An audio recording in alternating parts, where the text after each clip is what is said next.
Greetings to all of humanity. It's really a joy, it's my pleasure, it's my honor as usual being out here in nature and well connected, bringing this message of emancipation to you, whereby I'm pointing you to look inwardly to discover that your real identity is your divinity.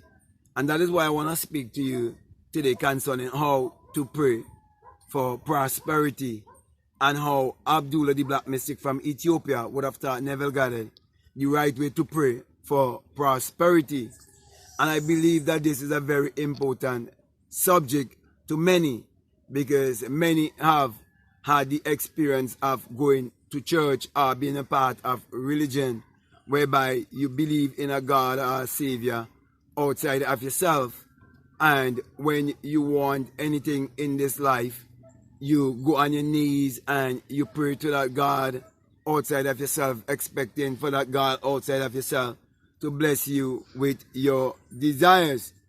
But we see that Abdullah taught Neville a way to interpret the Bible, and when he interpreted the Bible that way, he was supposed to live his life based on that way also, and it would be able to provide for him and have him to live the life that he so desire.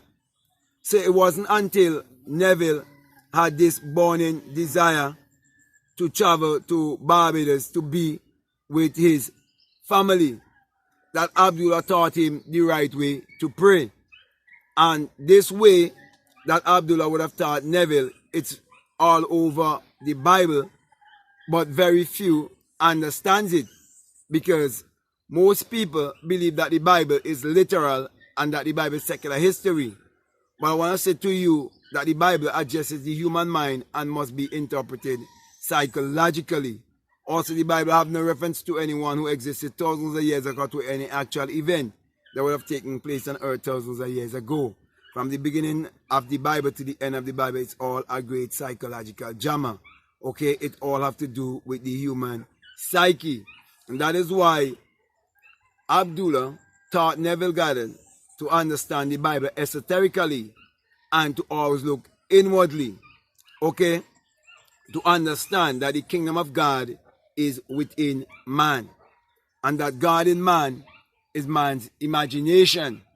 So Abdullah taught Neville Goddard how to pray according to Matthew chapter 6 and verse 6, which says that you must go into your closet, into your secret place where the Father dwells, and that the Father dwells in the secret place, and that you must close the door.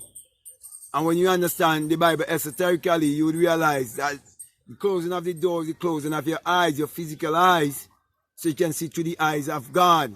You can see through the eye of imagination, so you can tap into the inner world. When you close your eyes, the inner world is the secret place where the Father dwells in secret.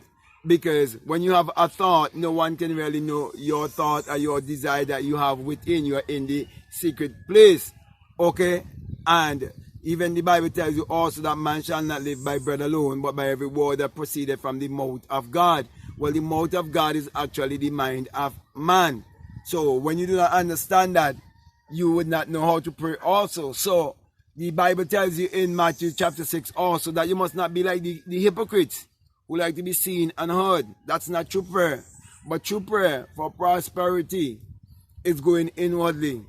And Psalms 4:4 also complements Matthew 6:6 by stating that you must commune with your own heart. Have self-talk concerning what you desire in this world.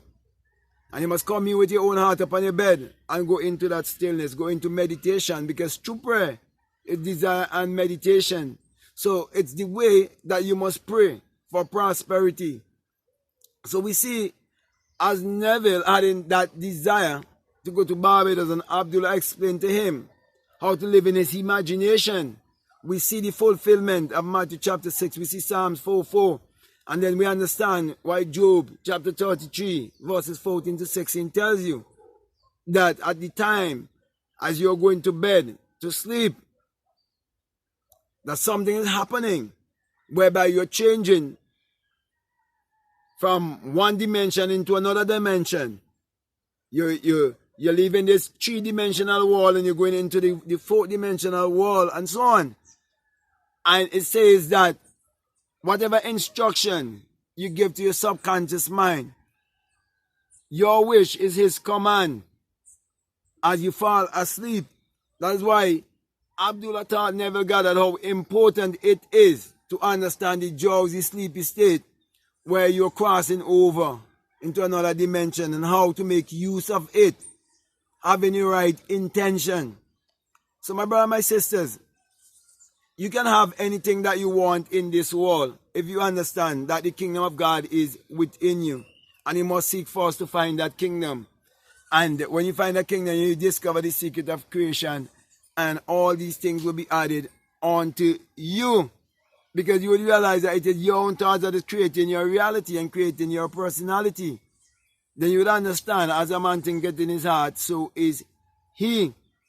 So true prayer is going inwardly. Not on the outside, but looking within. So, if you want prosperity in your life, if you want your life to go in a different direction, I'm saying right here, right now, that which I'm sharing here with you is the key. And that is the same thing Abdullah would have shared with Neville Goddard, how to look inwardly and to trust his imagination. Because God in man is man's imagination. You need to know that you are a magician. We are magical beings, but we must tap into our magical self by going within. And that can be done through meditation, through visualization, through scripting, through affirmations. That's why we must affirm our lives how we want it to be. This is not something that is based on belief. That is why Abdullah, who Neville was studying with for over 5 years, at that time, in 1933, when he went to Abdullah, he was learning so much from Abdullah, but that was just theory. But Abdullah wanted him to have the experience, because he know it's an experience. And I'm saying to you, my brother, my sisters, you can never know what I'm speaking about unless you experience it. That is why you have to put your imagination to work. That is why, according to Habakkuk chapter 2, you must write down the vision. You must know what is your goal and your dream. What's your vision? You write it down. So when it comes to pass, you would know that the prophecy has already been fulfilled. And you know, when you appropriate it, you remember when you set it in motion. And then you would realize that the Creator is in you. You would realize that God and man are one. So my brother, my sisters, here's the key of how to pray for prosperity. Go inwardly. So as long as you realize that everything exists in the imagination, and Ecclesiastes chapter 3 and verse 11 tells you that all things exist in the human imagination. Eternity is in the imagination of man. When you understand everything that you see without, it is within, then you will realize that the only one that can limit you is you. The only one that can stop you is you.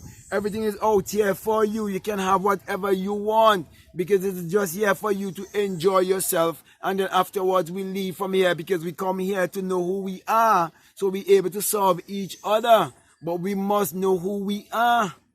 Because what would it profit a man if he gained the soul world and loses his own soul? So the law was given, and Abdullah taught Neville the law to help us to ease the blows, to cushion the blows. But there's a higher realization which you come into that self-realization where you have that awakening experience and come to discover your higher self. So my brother, my sisters, prosper in every way by learning how to pray. And the right way to pray is going inwardly. Going inwardly. So always remember God is within. And that God in man is man's imagination. That was what Abdullah was teaching Neville Goddard to teach to the rest of humanity. Teaching us that we can create our reality consciously.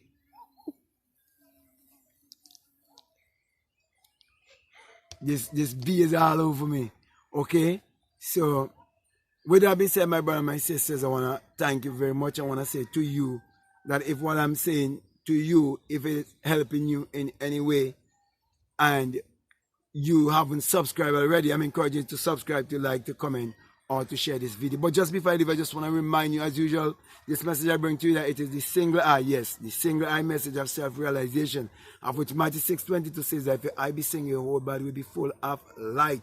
And to be honest with you, my brothers and my sisters, hadn't it been that a single eye would awaken within me, and I would have changed from mortality to immortality in that twinkling of an eye, I wouldn't have been here bringing this message to you.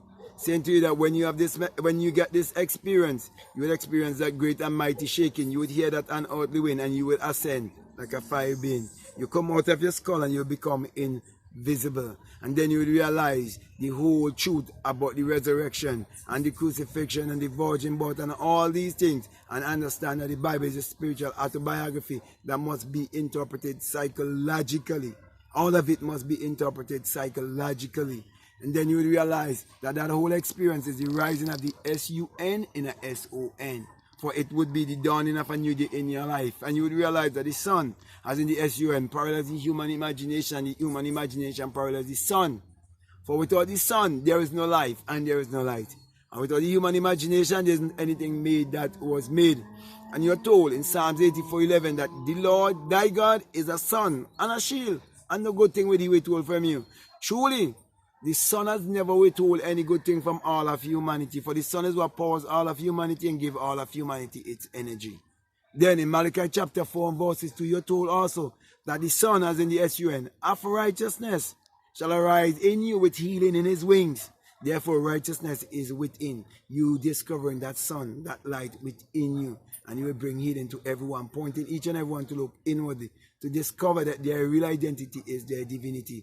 That's why I always encourage you to use your mind power, which is your solar power, your sun power, your God power, your creative power, which is actually the sexual power. Use that power to achieve your every desire. For that was the message that was taught to Neville Goddard by our ancestor, Abdullah, the black mystic from Ethiopia. So with that being said, I want to say peace, love you all, I'm out.